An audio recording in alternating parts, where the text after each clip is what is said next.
नमस्कार दोस्तों, मेरे YouTube चैनल पर आपका हार्दिक स्वागत है। उम्मीद करता हूँ आप अच्छे से होंगे और कोरोना गाइडलाइन का पालन कर रहे होंगे। मेरे द्वारा बनाए गए वीडियो आपको पसंद आ रहे होंगे। आप मेरे चैनल को सब्सक्राइब करें और पास में बेल आइकन को प्रेस करें ताकि मेरे वीडियो का नोटिफिकेशन सबसे पहले आप तक पहुँचे। और वीडियो को लाइक और शेयर करना ना भूलें।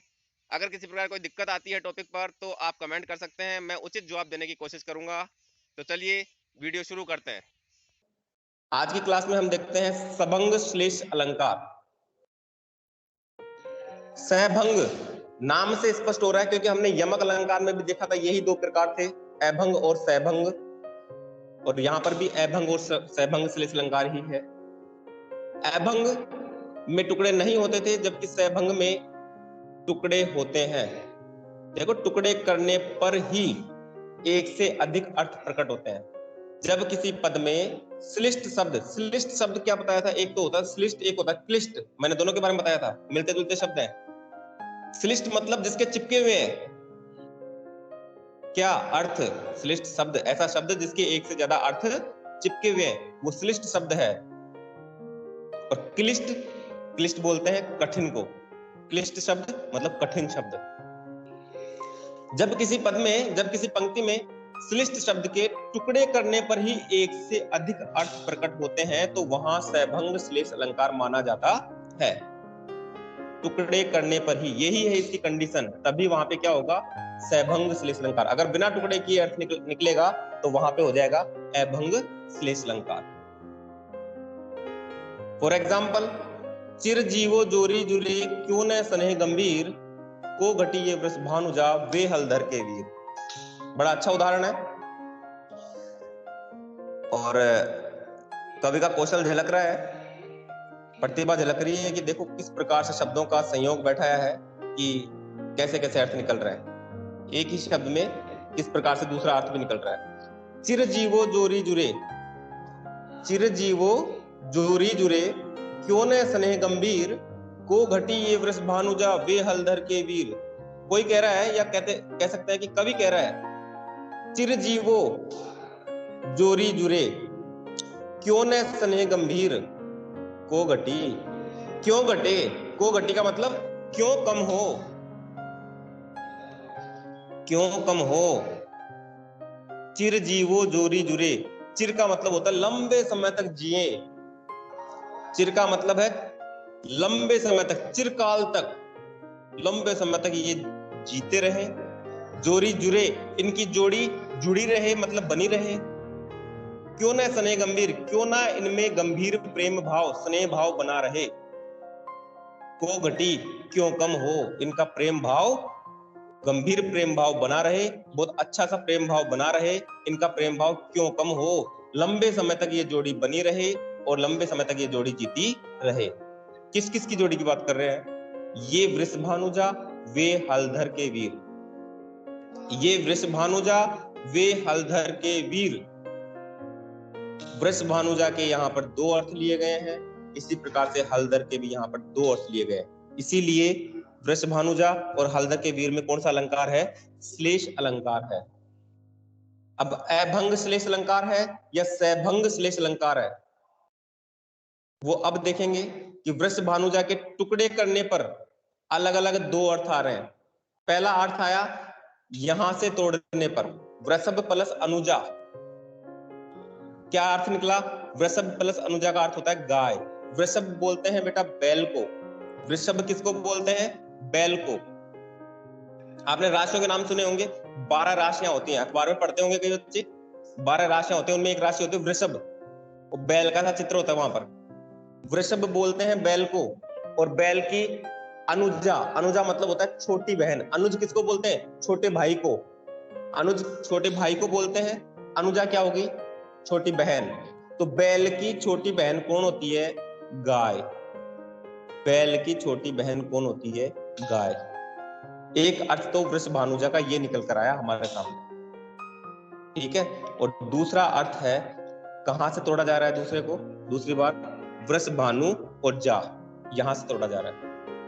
वृष भानु राधा के पिताजी का नाम था। वृष भानु किसका नाम था? राधा के पिता का नाम था वृषभानु और जा बोलते हैं पुत्री को। जा मतलब पुत्री।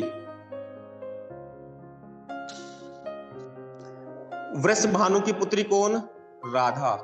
इस प्रकार से वृषभानुजा शब्द के हमारे पास दो अर्थ निकल कर आ गए। मतलब शब्द एक है, अर्थ एक से ज्यादा चिपके हुए हैं, इसलिए यहां पर कौन सा अलंकार है? श्लेष अलंकार है। इसलिए वृषभानुजा शब्द में कौन सा अलंकार है? श्लेष अलंकार है। ठीक है। इसी प्रकार से अगला शब्द है हलधर के वीर। हलधर के वीर। हलधर बोलते हैं हल को धारण करने वाला। हलधर मतलब हल को धारण करने वाला। हल जो होता है ना, किसान खेतों में हल जोतते हैं, हल को धारण करने वाला। एक तो बलराम को हलधर कहा गया है। बलराम कृष्ण का बड़ा भाई, उसका हथियार था हल। वो हल को साथ में रखा करते थे, देखा होगा कभी कृष्णा वगैरह में, महाभारत वगैरह में। बलराम को हलधर कहा गया है। और एक हल कौन धारण करता है? बैल धारण करता है। बैल, जो खेतों में हम बैल से हल जोतते हैं। आजकल तो कहाँ जोतते हैं, ट्रैक्टर वगैरह से जोतते हैं, लेकिन फिर भी गांव ढाणियों में आजकल भी बैलों का यूज भी करते हैं हल जोतने में। तो हलधर एक तो क्या हो गया? बैल हो गया। और एक हलधर क्या हो गया? बलराम हो गया। तो एक तो हलधर के वीर। वीर बोलते हैं भाई को। वीर मतलब भाई, मतलब वीर। वीर सुना होगा ना, वीर, वीरा। तो हलधर मतलब बैल अर्थ लेंगे। तो बैल का भाई, ये कक नहीं है बेटा, का है ये, का। बैल का भाई कौन होता है? बैल का भाई बैल ही होगा, हाथी थोड़ी होगा, शेर थोड़ी होगा। बैल का भाई बैल। दूसरा अर्थ हम लेंगे हलधर का, बलराम। तो बलराम का भाई कौन? कृष्ण। बलराम का भाई कौन है? कृष्ण। इस प्रकार से हलधर के भी यहाँ पर दो अर्थ निकल गए, हलधर के वीर के। हलधर के वीर मतलब एक अर्थ हो गया बैल, दूसरा अर्थ हो गया हलधर के वीर का। ये हलधर है भाई, ये हृदय नहीं है, थोड़ा सा मिसप्रिंट हो गया, ठीक है। हलधर। बलराम का भाई कौन? कृष्ण। इस प्रकार से हलधर के वीर में भी कौन सा अलंकार है? श्लेष अलंकार है। कौन सा अलंकार है? श्लेष अलंकार है। वृषभानुजा में भी कौन सा अलंकार है? श्लेष अलंकार। कारण एक से ज्यादा अर्थ चिपके हुए हैं। एक से ज्यादा अर्थ चिपके हुए हैं, इस कारण से यहाँ पे कौन सा अलंकार है? श्लेष अलंकार है। ठीक है। पूरी पंक्ति का अर्थ क्या हो गया? चिर जीवो जोरी जुरे क्यों न स्नेह गंभीर, को घटी वृषभानुजा वे हलधर के वीर। कि लंबे समय तक ये जोड़ी बनी रहे, क्यों ना गंभीर प्रेम भाव बना रहे। को घटी, क्यों घटे, इनका प्रेम भाव क्यों कम हो। किस किस का? गाय का और बैल का, राधा का और कृष्ण का। मतलब राधा और कृष्ण की ये जोड़ी लंबे समय तक बनी रहे, इनमें प्रेम भाव बना रहे। गाय और बैल की ये जोड़ी लंबे समय तक जीवित रहे, बनी रहे, इनमें लंबे समय तक गंभीर प्रेम भाव बना रहे। ये अर्थ है इसका। ठीक है। तो इस प्रकार से यहाँ पर जो अलंकार है वो है सैभंग श्लेष अलंकार, क्योंकि शब्द के टुकड़े करने पर यहाँ पर अर्थ निकल रहा है। शब्द के टुकड़े करने पर एक से ज्यादा अर्थ निकल रहा है। एक उदाहरण और देख लेते हैं, और वो इसका अंतिम उदाहरण है। ठीक है, फिर अपना श्लेष भी कंप्लीट हो जाएगा, 3 अलंकार कंप्लीट हो जाएंगे, फिर चौथा अलंकार शुरू करेंगे। सुबरन को खोजत फिरत कवि कामी अरुचोर। सुबरन को खोजत फिरत कवि कामी अरुचोर। अरु का मतलब होता है और। सुबरन के यहां पर एक से ज्यादा अर्थ चिपके हुए हैं। सुबरन शब्द के एक से ज्यादा अर्थ चिपके हुए हैं। हाँ, एक बात और बता दो बेटा, ये यहां पर लिखा हुआ है, एग्जाम में ये सब लिखा हुआ नहीं आएगा, ये तो मैंने आपको समझाने के लिए नोट्स के रूप में बनाया है। ठीक है, ये पंक्ति आएगी, ऐसा पूछ लिया जाएगा कि इन पंक्तियों में कौन सा अलंकार है, वृषभानुजा में कौन सा अलंकार है। ठीक है, या ये कौन से अलंकार का उदाहरण है, या ये पूछ लिया जाए श्लेष अलंकार का कोई उदाहरण लिखिए, तो आप ये लिख सकते हैं। ये सब नहीं आएगा, ये तो मैंने आपको समझाने के लिए यहाँ पे डिटेल से लिखा है। ठीक है, सुबरन को खोजत फिरत कवि कामी अरुचोर, पंक्ति सिर्फ यही है। एग्जाम में अगर प्रश्न पूछा जाएगा तो सिर्फ ये पंक्ति आएगी। सुबरन को खोजत फिरत कवि कामी अरुचोर। सुबरन के यहाँ पर 3 अर्थ लिए गए हैं अलग अलग संदर्भ में। एक अर्थ तो है कवि के संदर्भ में, दूसरा अर्थ है कामी व्यक्ति के संदर्भ में, और तीसरा अर्थ है चोर के संदर्भ में। सुवर्ण का एक अर्थ हुआ सुंदर वर्ण, ये लिखा हुआ है सुवर्ण। सु का मतलब सुंदर, वर्ण का मतलब वर्ण, वर्ण का मतलब यहाँ पे क्या हो गया, वर्ण हो गया। ठीक है, अक्षर, सुंदर सुंदर अक्षरों की खोज में रहता है। सुवर्ण को खोजत फिरत, कवि व्यक्ति सुंदर वर्णों को खोजता फिरता है, ढूंढता फिरता है कि मैं मेरी कविता में सुंदर से सुंदर वर्णों का यूज करूं ताकि ज्यादा लोकप्रिय हो मेरी कविता, ज्यादा लोग पसंद करें, ज्यादा लोग सुनना पसंद करें, पढ़ना पसंद करें।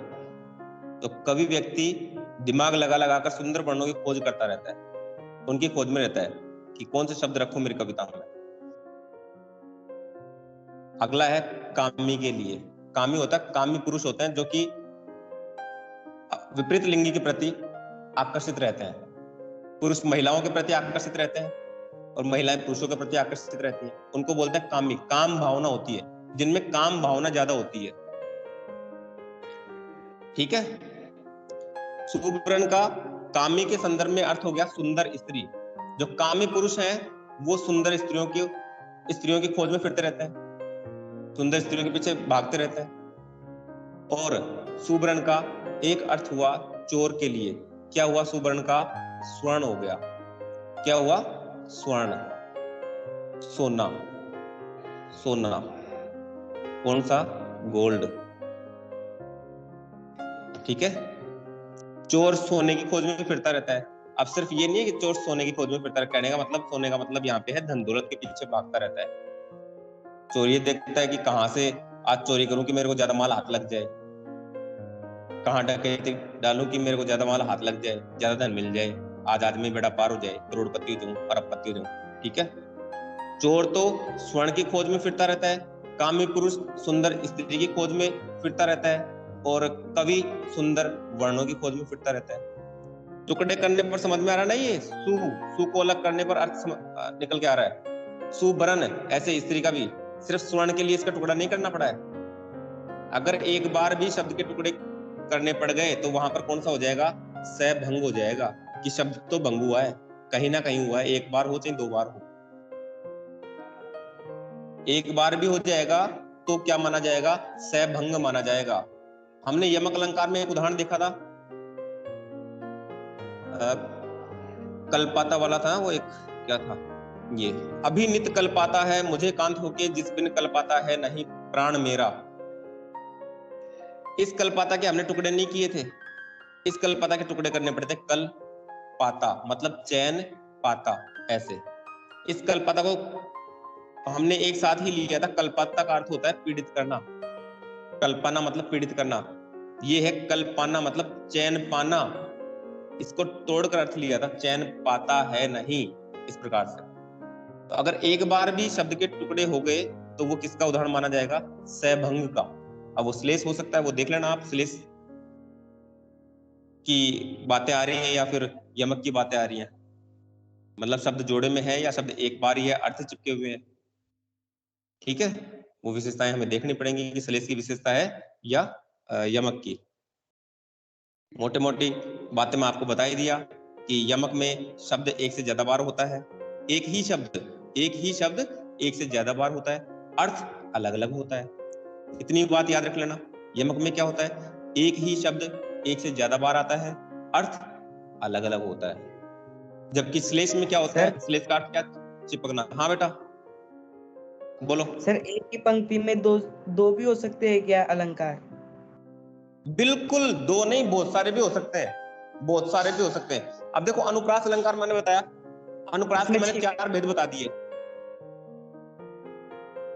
हाँ बिल्कुल, वेरी गुड, क 6 का अनुप्रास हो गया। दो ही नहीं, बहुत ज्यादा अलंकार हो सकते हैं, 4-4 5-5 अलंकार भी हो सकते हैं, क्यों नहीं हो सकते। 2 पंक्तियां आ गई यहाँ पे, देख लो, ये यहाँ पे कौन सा अलंकार है अनुप्रास का, इस पंक्ति में कौन सा अनुप्रास का कौन सा भेद है, जरा बताएं। वृक्ष। कौन सा? अब अनुप्रास के भी यहाँ पे कम से कम 2 भेद तो हैं, 2 भेद तो दिख गए। दो भेद कौन कौन से हैं देखो मैं बताऊं। जय जय जय, दो से ज्यादा बार आवर्ती होगी एक ही वर्ण की। जहां पर दो से ज्यादा बार आवर्ती होती है वहां पे कौन सा अलंकार होता है छेक अनुप्रास का? छेक अनुप्रास का वहां होता है वृत्तानुसार, नहीं वृत्तानुप्रास। वृत्तानुप्रास, वृत्तानुप्रास। हाँ वेरी गुड, बिल्कुल सही। दो बार होता है तब तो छेकानुप्रास, दो से ज्यादा बार होते ही क्या होता है? वृत्तानुप्रास। और एक अनुप्रास का एक भेद और है, तीसरे नंबर पे मैंने बात की थी। छेकानुप्रास, वृत्तानुप्रास और तीसरे पे क्या बताया था? अंत्यानुप्रास। देखो अंत में भीर वीर, भीर वीर मतलब ईर ईर, ये ध्वनि सुनने में आ रही है ईर ईर, हो गया अंत्यानुप्रास। अंत में समान वर्णों की आवर्ती हो रही है, इसलिए यहाँ पे अंत्यानुप्रास भी है, वृत्तानुप्रास भी है और श्लेष अलंकार भी है। श्लेष में भेद कौन सा हो गया? सहभंग श्लेष अलंकार हो गया। इस प्रकार से एक पंक्ति में एक से ज्यादा अलंकार हो सकते हैं, कोई दिक्कत नहीं है। हाँ तो ये उदाहरण देख लिया, सुवर्ण को खोजत फिरत कवि कामी अरुचोर। सुवर्ण के यहाँ पे एक से ज्यादा अर्थ चिपके हुए हैं, अलग अलग प्रसंग में इसके अलग अलग अर्थ हैं। कवि के लिए सुवर्ण का अर्थ हो गया सुंदर वर्ण, कवि सुंदर वर्णों की खोज में फिरता रहता है। कामी व्यक्ति सुंदर स्त्री की, सुंदर नारी की खोज में फिरता रहता है। और चोर स्वर्ण मतलब सोने की खोज में फिरता रहता है, धन दौलत की खोज में इधर उधर भागता फिरता है। तो बेटा उम्मीद करता हूं श्लेष अलंकार तक आपको अच्छे से समझ में आ गया होगा। अगली क्लास में हम पढ़ेंगे उपमा अलंकार। तो मिलते हैं अगली क्लास में, तब तक के लिए धन्यवाद। जय हिंद, जय भारत।